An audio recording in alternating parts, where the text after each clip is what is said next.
парите по ПВО, Европа, нали, казва, че уж ни ги дава, тя първо не разрушава икономиката, после ви казва, че ни ги дава.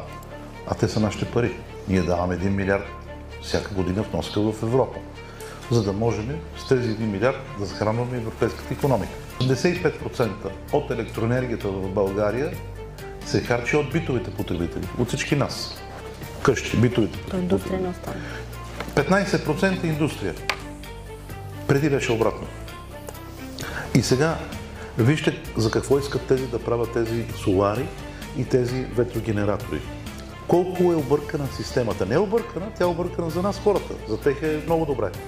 Всяка една къща, всяка една кооперация, всеки един блок, някъде има солар. Трябва да има батерия и това нещо, тази електроенергия да се ползва от всеки един човек, битовия потребител. Значи, къде е проблема? Проблема е там, че Гинка Върбакова не може да ни вземе парите за преноса. Защото колко струва ток, горе-долу толкова струва и преноса. Това са техните фирми. Обръчите от фирмите, които ти дават за пренос. И сега, той там горе, малко по-нагоре ще ти направи за 2000 декара фотоволтици и ще ти го пренася, все едно си го взел от Козлодуй до тук и ще ти взима 50% ще ти взима за пренос.